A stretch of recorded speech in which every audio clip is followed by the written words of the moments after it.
Context. Lil Doc is the face of the East Coast Crips. He's been gangbanging since he's been a part of the East Coast Crips since they came into existence. I think Lil Doc probably was born in the 60s.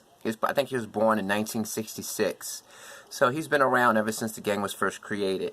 And he probably met Raymond Washington when he was a little kid, because Raymond Washington lived in the East Coast neighborhood. Now, I don't know if he's been convicted yet, but he's being charged with murders from the past. Everybody knows that Lil Doc was about that life. Everybody knew that he was the poster child for an East LA gangbanger. He's a gang chief. When he was in prison, he had the yard for the blacks. Meaning that he had the keys to the yard, meaning that he was the representative for the blacks. He ran the blacks in prison, or he ran his section of blacks, the Crips. And right now, before he got arrested a few years ago, he was very instrumental in establishing peace with Florencia 13. So I don't want to create a distorted picture of who he is. Right now, he is a reformed gang member who's out there trying to create peace in the streets. Unfortunately, he got arrested for some old murders. But at the same time, I think it's relevant to talk about the fact that these guys worship the devil, because we always hear stories about, oh, in Hollywood they worship the devil. Here we have real people from California telling you to your face that they worship the devil. Look at my last video about devil worship in LA with LA gangs, and then look at this one. Here's Lil Doc Here's Lil Doc talking about worshiping the devil and performing rituals in the East Coast hood, performing rituals on bloods, and doing satanic sacrifices, begging the devil to allow him to kill as many bloods as possible. On the east side, did you ever run across Evil and Time Bomb? Man, Evil, we was in the pen together. So Evil came up to me, and Sinister from Swan, and Evil, all of them, they was doing their thing, worshiping the devil. And I was trying to worship the devil, all in the Crip module and shit, because I got bitter with God, but I know God. Yeah. Explain that. Worshiping the devil. What does that mean? Well, that means like what's the process in that? What are you doing? The process and everything in that, just like they got the Holy Bible, they got devil Bibles, they got devil churches. Who the fuck introduced you to that shit? Well, I got a little Anton LaVey from a white boy when I was in the Crip module in the county jail. I went to court, and the white boy was telling me about it and everything. So I was like, in the wheelchair, shot up. Then as soon as I started walking, got out the wheelchair.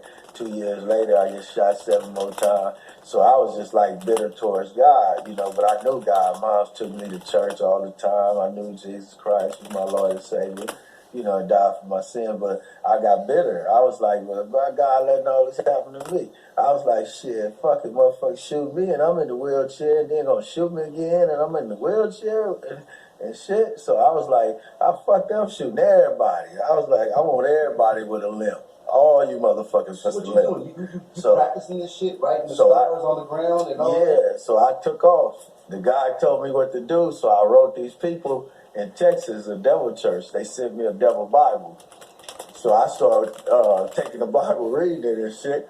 And I started doing this shit on the floor with the candles and shit in it. So I got this dog one time and said, get the dog feet and put it in the candle in the middle of the circle with the stars. So I shot the dog in the alley, cut his feet off with the little axe thing I had. That's enough. That's a satanic ritual right there, and he was doing that because he wanted to kill bloods. Hold on, let's listen to a little bit more. Okay, so I'm sitting there doing all of this satanic shit, and I'm putting curses on Swans and Hoovers and Broadways, and I'm doing this curses and shit. I'm up here doing all this shit. And the homies, we on the streets in my mother's garage in the back. I mean, her shack. She had a patio. She let me turn the patio into a shack. So I'm in there doing all this shit and 666 stuff and screaming out Satan names, shot light, and all the devil names, like my cousin Nestor and Tony, they named their dog Satan and shot light, which was devil names, and so when I had the devil book, I seen those same names, and I was, so I used to sit around and say little satanic shit while we on 69 in the apartments, gang banging and shit. I say Did you run away from them? No, a lot of homies was like, I ain't fuck my cuz, devil worship and shit. But then I had my crew that fucked it with me that was just like, they knew me, like me, Lil Kookie, Mac 9, you know, Lil Stein, and Lil Cass, you know, all of us, Duck Down, you know, Big Duck Down, and, you know, all of us, Lil Snoop. These your converts? You converted them? No, all them laughed at me, but they hung with me, because they like, this nigga, but here you go. So I just do the little shit wherever we be at or say the little shit. And then when we got in the gang module, I started doing it in my cell. So when the sheriffs come by the cells, they used to be, you know, new booties, basically, just to be sheriffs and working in the county. All right, and like I said, that was him when he was a young man. You know, as an older man, he was committed to peace. He was instrumental in an East Coast Florencia 13 peace. And I don't want to present this image of him as if this is him currently. This is him from the past. And the reason why he told this story is because he wants the youth to learn from his mistakes. So don't get it twisted. If Lil Doc wanted to keep this a secret, he wouldn't have said nothing. Peace. Free Lil Doc.